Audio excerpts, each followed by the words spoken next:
Hello. I'd like to welcome you to the History of the English Language class at Bluefield College.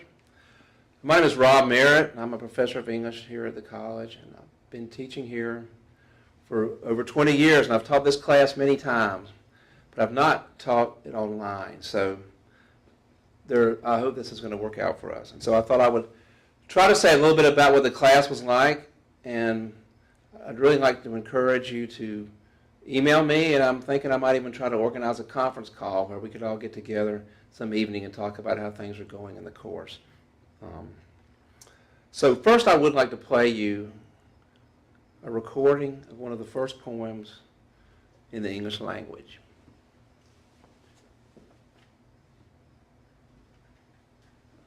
Nu solan Erbian, Herr von Witcheswald, Methodus machte an his Monium, work wool banner, Zwei wundrige West, aged richten all anstalten. Eres trop ilda barnum heaven till Roma, halli shippen.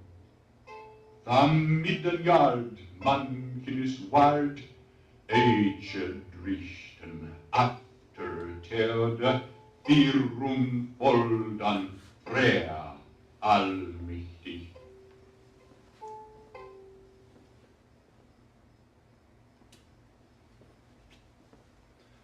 Did you know that was English? So that's Caedmon's hymn, and that was written down around the 8th century in England. And we could talk more about what we might notice that we could recognize in there, but probably basically nothing. And so what we want to talk about is how this language changed from that Germanic, highly inflected, very strange sounding language into the language we speak today. So I know most of you are going to be teachers, and all the time you get questions from your students about why is the English language like this? Why does one word mean one thing here and have another meaning there? Why does one word spelled one way and it doesn't sound anything like the way it's spelled? And so most all those answers have to do with the English language changing over time. Because at one time, the language did sound like it was spelled. And so this is a course about linguistics, but also about history and also about society and culture. And many of the changes in the language have to do with things that happened in England. So part of the class is about history. Like, for example, why did the language change from that Germanic Old English of the 8th century to what we speak today? And how, we might ask, did it even get from that to what Chaucer spoke? And so I thought I might play an example of that from the beginning of the Canterbury Tales.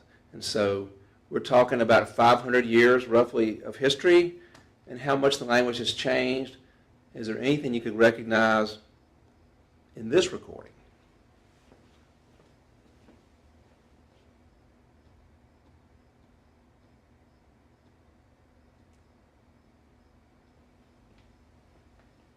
One Raffel, with his shore sorter, the drucht of March had perced to the rotor, and bathed every vine in switch liquor, which thereto engendered the floor.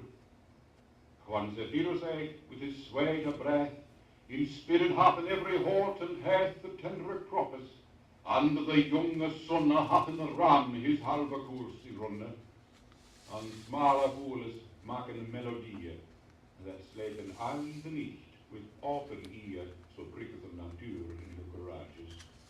Then long and folk to go on pilgrimages, and farmers for to saken strongest to ferna harvest, who in sundry londes. And specially from every sheerest end of England to Canterbury I wender, the holy blissful martyr for to sake, that am a portion, one that I forsake.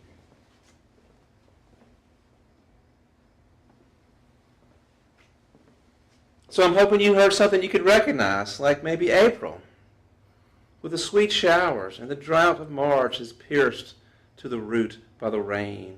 And we would like to go in the springtime to a pilgrimage. And that ends up being the story of the Canterbury Tales. And the part of the history of England has to do with invasions and different cultures coming into England. And so the difference between the Old English we listen to and that Chaucer has to do with the Norman invasion of 1066. And so huge changes occurred in the language from that invasion, and where we can recognize that as being somewhat similar to our language. So, both of those poems are included on the syllabus, and so maybe you can follow along if you want to play this again. So something about the course, so I really feel like I have a good resource in the textbook. This is History of the English Language by Albert Ball. And I was really so happy to find out that that is actually in a PDF that you can download for free. And it's a textbook that I've used for many years, and it's very well laid out about different headings in the chapter, and it's very easy to follow. And some of the information gets a little bit complicated, but I think it's an excellent textbook. So I'm so pleased that we're going to be able to use that book because it got to be too expensive. So this class is going to be 15 weeks.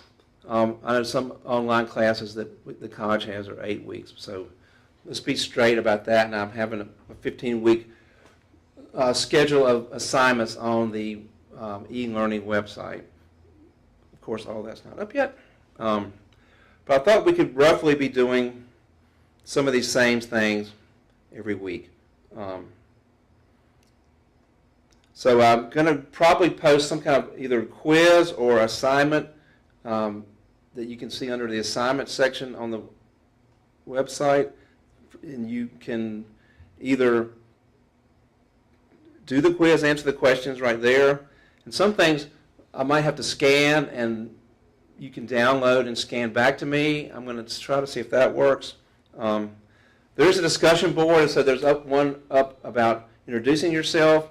And I will probably put 1 or 2 questions on there each week that you can respond to and respond to what your classmates have to say about the reading.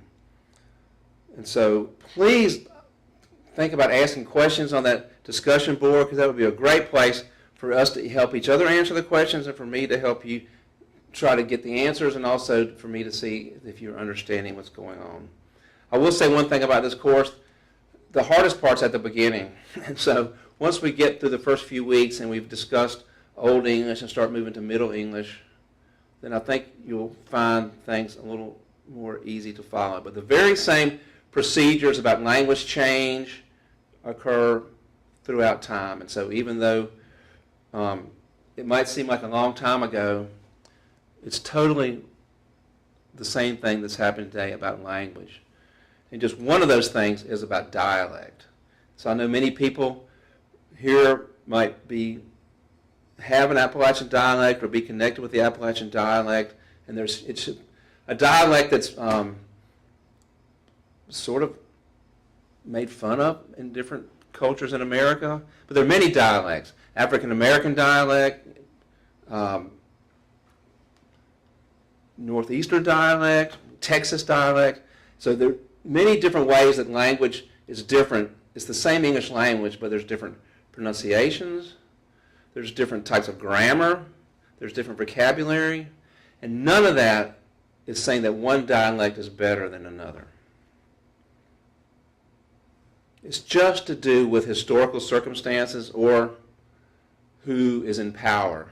And so I think the issue about dialect is a big thing that many teachers struggle with their students. Do you want to be correcting the way your student pronounces that or something like that? And so I think the idea we want to be conveying is all dialects have a certain legitimacy, But in certain situations, you want to be speaking the language of the people in power, which is a dialect that's not very distinguishable. Like the standard English American dialect doesn't really have any distinctive features. It's very blah. So I think that's an important lesson that we can notice. Like, why did Chaucer's dialect get chosen over another Middle English dialect? It's the same sort of situation with who was where and who had a certain amount of power. Anyway, so that's just one example of something we might discuss and a feature of the language that is the same thing is happening in 1300 that's happening in 2014. So the test for this class, or a kind of a short answer test, but I would really like for people to take that in some kind of proctored situation where you can write the answers and then I can have them sent to me. So I'm hoping I can get that set up. I think most of the students here are either in Bristol or Grundy. And so I hope I can set up a proctored site for the two tests. One test is going to be on the beginning information through Old English. The second test is going to be on Middle English. And then there's a final exam that would be covering the information from the Middle English period to the present. And so those three tests, my plan now is to be in some proctored environment where you can take the written test, write your answers, and have the proctor can send back to me. Also, I would like for you to do some kind of research project. With my usual traditional class, the students have made a presentation, and I'm wondering whether that's going to be possible to work up that or not for this class. But anyway, I've included a list of possible topics that you might do your research essay about on the last page of the syllabus, and so it will definitely be a longer research project that you can send to me, that term paper. And I hope people are thinking about how issues they learn about, like about dialect, for example, like about dictionaries, like about language change, and how maybe some of those issues from the past are being played out in the present. I mean, there's so many debates about grammar, and nothing is new. The same kind of issues about standardization, about grammar have been going on for centuries. Just like, for example, you can't use a double negative, right? I ain't got no money means I have money. But actually, if you were in Shakespeare's time and using a double or triple negative, every time you used a negative, it intensified the meaning of the language. I really don't have any money if I do not have no money. And then in the 18th century, the age of reason and logic and science, it was decided that two negatives make a positive, so we're going to say a double negative means a positive. Well, that's math, that's not language. And so, but that's one way that our way of thinking about language maybe changes over time, and we're still going through today. That's something about the assessment for the class. And just to be clear about what we're trying to accomplish, we're talking about English from the Old English period, roughly 800, to the present. We want to know how it has changed and why it has changed, and some of those reasons are historical. Some of those reasons are political.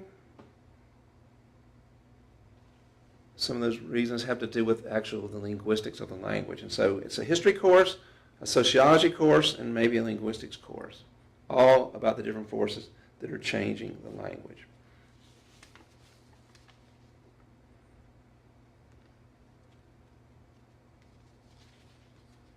So I hope that we can have a good semester, and I really would like to communicate with you through email or different discussion boards. And please, if you feel like there are things that are not clear that I put up there, I can see why that might be, please let me know. I can only put up so much at a time, so it's not going to go too far out, but I definitely have the first assignments on there. So get the book, and let's have a meeting on the discussion board, and I look forward to getting to know all of you better. So Thank you.